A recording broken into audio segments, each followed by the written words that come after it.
Hey guys, thanks for tuning into the show today. We're going to be talking about minimum wage and finance a little bit, and how minimum wage may affect the economy a little bit. I just want to start off by saying in September of 1997, minimum wage was 5.15, and it wasn't raised again. That's federally. The federal minimum wage was 5.15, and it wasn't raised again for 10 years until July 2007. It went up to 5.85. And sure enough, 12 months later, it went up again to 6.55. It went up 60 cents again. Um, and then January 2009, January 1st, 2009, just 6 months after it went up again, it went up to 7.25. Now that's the federal minimum wage, which is probably different than your state. My state, Ohio, is 7.30. So we see the minimum wage didn't go up for 10 years between 97 and 2007, and now it's gone up pretty drastically here. $1.50 from 5.85 July 2007 to January 2009 when it's 7.25. Now, I listen to a lot of talk radio, and I heard a guy call in probably about a year ago, maybe 8 months ago, when minimum wage in Ohio was 6.85, and the guy said, "How am I supposed to raise a family making 6.85 an hour?" And minimum wage goes up because there's a lot of talk about minimum wage going on at the time, and it went up to $7. And some people called into the radio show and said, "Hey, I lost my job because minimum wage went up." Um, I think that's the case a lot of the times.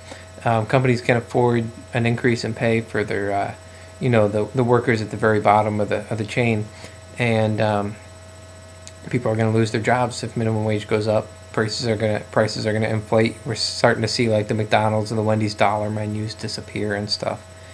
But I think minimum wage is not a job you should. A minimum wage job should not be a job that you have if you have a family. Um, if you're trying to raise a family or support your family, like the guy said, on minimum wage, um, you know, it's just not gonna happen. If you're old enough to have a family in the first place, you should be able to get a job that pays more than minimum wage. Um, I am 18 and I have a job that pays more than minimum wage, and I don't think it would be hard for a guy with a family to do.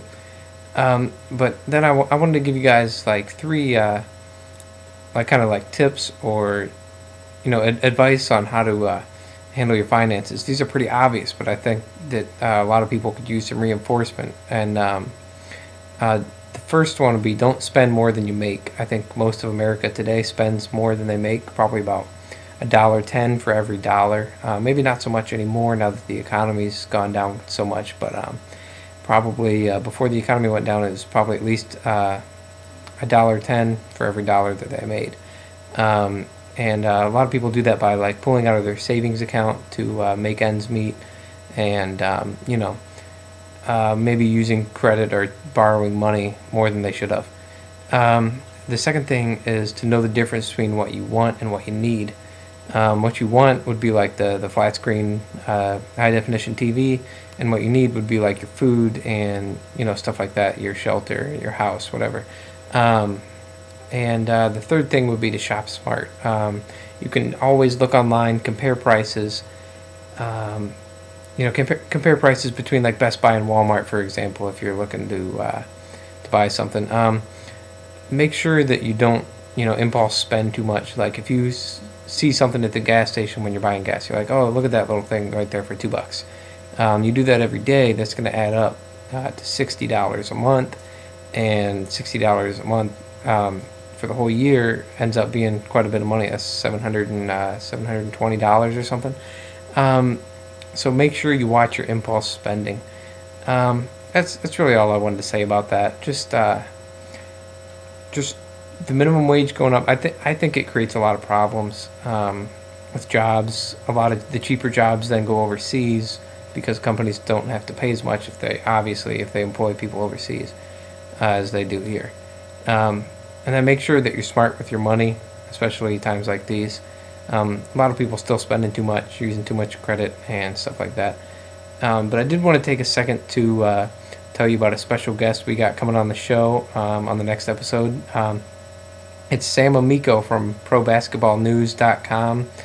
He's the editor and the senior writer of that website, Pro Basketball News. You should check that out. And I hope you guys tune in. Probably have it up as soon as maybe tomorrow night. Tuesday at the latest. So I hope you guys tune into that. And I look forward to having you guys tune in, and I look forward to hearing from you. And thanks for watching the show.